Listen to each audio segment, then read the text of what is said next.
Vamos a comenzar a ver el tema estática. La estática es la ciencia que estudia el equilibrio de las fuerzas.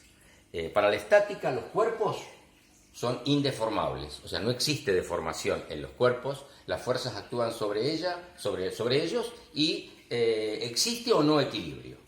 Que existe equilibrio significa que el cuerpo no se mueva, o sea, que el conjunto de fuerzas que está actuando sobre el cuerpo está equilibrado. Por ejemplo, si nosotros estamos parados sobre el piso, el sistema está equilibrado, conformado por el peso de nuestro cuerpo y la fuerza que hace el piso sobre nosotros.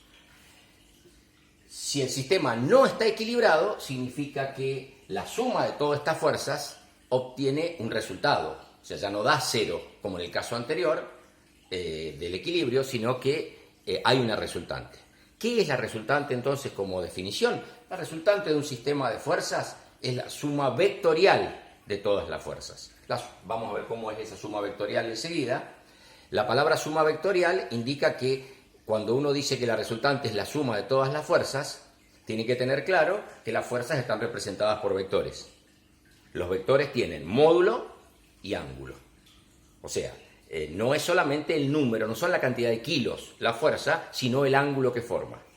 Entonces, por eso la resultante es la suma de los vectores que representan a la fuerza. Y esa suma debe ser hecha como se suman los vectores, no como se suman los números. La única forma que la resultante se puede calcular simplemente sumando los módulos de la fuerza, o sea, las cantidades de kilos, de toneladas o de libras, es si todas las fuerzas están en una misma línea, tienen una misma recta de acción. Entonces, vamos a comenzar, ya una vez definida la resultante matemáticamente, o sea, la definición de la resultante es la suma vectorial de todas las fuerzas, es una definición matemática. La vamos a escribir por acá arriba. La resultante, y le vamos a agregar la rayita arriba para indicar que es un vector, es igual a la sumatoria de las FI. Esta simbología este símbolo indica sumatoria. Y FI indica de todo el conjunto de las fuerzas, ¿sí? Donde el I es un subíndice para colocar F1, F2, F3. Por ejemplo, acá está dibujado un sistema de fuerzas y acá dice FI, indicando que todas las fuerzas se llaman F, pero una se llama F1, otra se llama F2, F3, sería digamos como el apellido de una familia, y después aparecen los nombres. Bueno, los nombres están acá adentro, en la I. La rayita que está en la parte superior está indicando que es un vector. O sea que no solamente es un número con una unidad, sino que además hay un ángulo.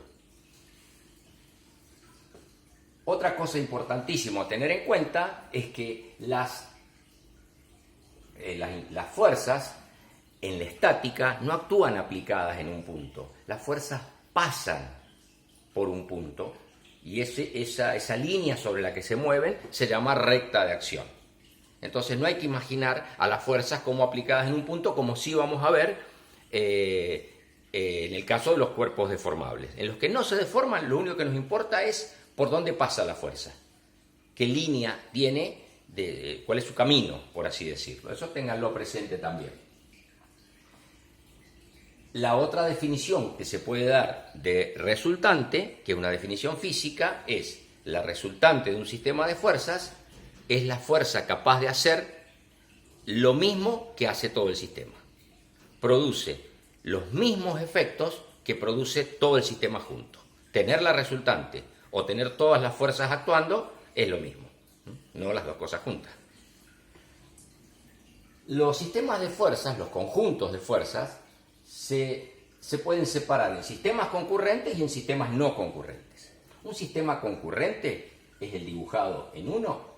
Todas las fuerzas, en este caso son 3, F1, F2 y F3, todas tienen una recta de acción que se corta en un punto. Fíjense que acá está indicada la flechita para indicar el sentido. No hay que confundir dirección con sentido. La dirección es la recta de acción de la fuerza. Esta es una dirección y esta es otra dirección. Dentro de la dirección, la fuerza puede ir para un lado o para el otro. Ese es el sentido. Cuando las direcciones se cortan en un punto único, ese sistema es concurrente. Obviamente, la resultante va a pasar por este punto. La resultante del sistema de fuerzas va a pasar por ese punto, por la definición. La resultante tiene que producir el mismo efecto que todas las fuerzas. Si todas las fuerzas pasan por este punto, la resultante está obligada a pasar por ese punto. Pero además tendrá un módulo o intensidad, o sea, la cantidad de kilos, que vamos a ver cómo se calcula, y un ángulo, que también vemos cómo se calcula. El gráfico 2 se refiere a un sistema no concurrente. Las tres fuerzas no tienen un punto en común. ¿Tiene una resultante? Sí, por supuesto. Puedo encontrar quién hace el mismo efecto que estas tres. Pero como no encuentro un punto por donde pasen, no puedo decir por acá está la resultante. Entonces la resultante estará por algún lugar por acá, ¿sí? Por algún lugar por acá, que va a haber que calcularlo. Acá no hacía falta calcularlo. La resultante pasa por donde pasan todas las fuerzas. En cambio acá, como no existe esa situación, la resultante hay que encontrar por donde pasa. Eso lleva otro cálculo. Acá abajo tenemos cómo se hace el cálculo gráfico de la resultante. Tenemos dos fuerzas. A modo de ejemplo, o sea, los problemas se plantean se dan dos o más fuerzas, acá lo hacemos con dos, para explicar el método. Se dan los módulos y el ángulo. Módulo y ángulo. Siempre en la fuerza se va a dar el módulo y el ángulo. Usualmente se escribe así. F igual módulo y ángulo. Este en kilos, en toneladas, en libras, como les dije, y el ángulo en grados. Si yo quiero saber cuánto valen estas dos fuerzas sumadas, no puedo sumar el módulo de este más el módulo de este porque están con distinto ángulo. Eso es más que obvio. Entonces hay un método empírico, digamos, porque se puede comprobar que yo puedo armar lo que se llama un paralelogramo. Tomo una escala, porque es un método gráfico, necesito dibujar, tomo una escala, que van a ser tantos kilos por centímetro. ¿Sí? ¿Cómo le elijo? Bueno, le elijo de tal forma que pueda dibujar. Si esta fuerza es de 100 kilos, una escala de 10 kilos un centímetro, que quieren indicar que por cada 10 kilos yo voy a dibujar un centímetro, yo deberé dividir los 100 kilos dividido los 10. Me va a dar 10 centímetros. Si esos 10 centímetros los puedo dibujar en el papel, es una buena escala. Si me resulta que 10 centímetros no lo puedo dibujar porque es muy grande, no tengo espacio, tendría que elegir una escala más grande para que me dé un dibujo más chico. Entonces elegiré, por ejemplo, 20. 100 kilos de esta dividido 20 de la escala me da 5 centímetros, dibujo 5 centímetros. Cada centímetro del dibujo vale lo que diga la escala. Dibujo la 1 y dibujo la 2. Respeto los ángulos que me dieron. O sea, el dibujo que me dieron acá lo repito acá. Acá está el ángulo alfa 1 y acá está el ángulo alfa 2. Los ángulos están siempre medidos desde el eje X, positivo. O sea, estos datos siempre se dan positivos. Y la respuesta de la resultante debe darse de la misma forma. O sea, no vale dar una respuesta de que el ángulo de la resultante es menos 14. O sea, si los datos fueron dados positivos, girando en contra de las agujas del reloj, la resultante, que es una fuerza más, debe ser dada de la misma forma. Una vez que dibujé F1 y F2, respetando ángulo y respetando escala, trazo por el vértice, por el extremo de F2, por la punta de la flecha de F2, le trazo una paralela a F1. ¿Sí? Con escuadra y regla, trazo una paralela. Esta es paralela a esta. Por eso dice acá paralela a F1. Y por el extremo de F1 trazo una paralela a F2. Queda formado un paralelogramo. Por eso el método se llama el paralelogramo. Desde el punto origen, que es por donde pasa la resultante, y este es un error común, no se respeta eso, la resultante va hacia el vértice opuesto del paralelogramo. Este es R. Si yo mido este segmento, este proceso ahora es al revés, y lo multiplico por la escala, voy a obtener el valor de R. O sea, R será esta medida, o A, este segmento, o A, lo que mida, por la escala de fuerza. Por supuesto que eso me va a dar en kilos. Es importante la escala usarla de esta forma, no de otra, porque así se puede escribir bien la cuenta. El ángulo lo mido con el transportador. Acá mide un ángulo que se llama alfa R, que es el ángulo de la resultante. Este no tiene ninguna escala, por supuesto. Lo que mido, eso es. ¿Sí? Si esto quedó girado para el otro lado, bueno, pondré el transportador y mediré hasta ahí lo que sea. Y si quedó mirando para abajo, bueno, contaré los 180 grados y pondré el transportador abajo y agregaré los grados que faltan. Siempre el ángulo se da desde acá, siempre. Por eso, como tiene que ser positivo, si la resultante está acá abajo, hay que pegarle toda la vuelta. Este método es el paralelogramo. Si tengo otra fuerza más, lo que tengo que hacer es calcular con estas dos, esta una primera R y esta hacerle un paralelogramo con la tercera fuerza que apareció. Es engorroso, para eso es preferible este método que está acá, que es el llamado polígono vectorial. El polígono vectorial, que lleva su nombre porque se arma un polígono con los vectores, es bastante más sencillo que este. Dibujo la F1 igual que en la anterior. Respeto el ángulo y tomo la medida con lo que me dio la escala. Y donde termina la F1,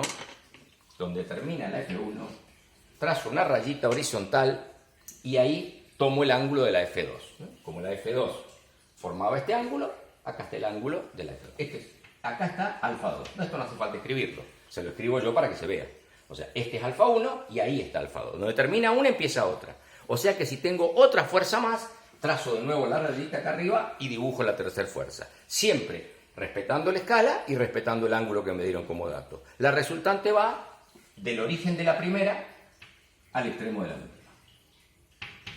Si estos dos dibujos estuvieran bien hechos, veríamos que este triángulo que está acá es este pedazo de dibujo. En donde este segmento que se ve acá es F2. Es F2 trasladado a aquel lugar. Este dibujo es esto que se ve acá.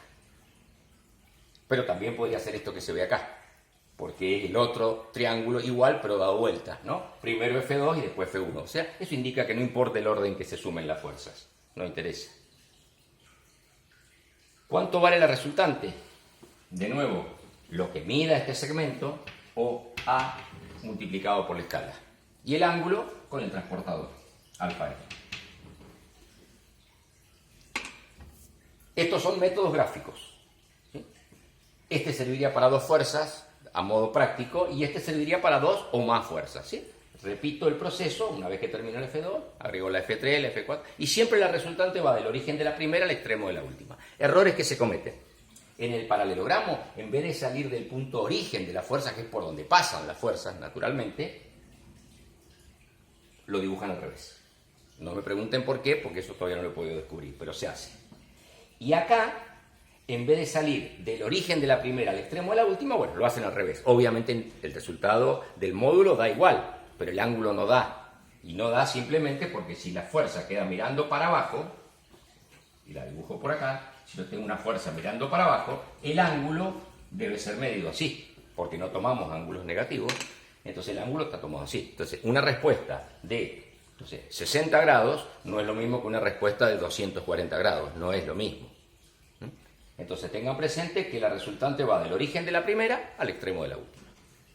Y en el caso del paralelogramo, desde donde comenzó el dibujo hacia el vértice opuesto.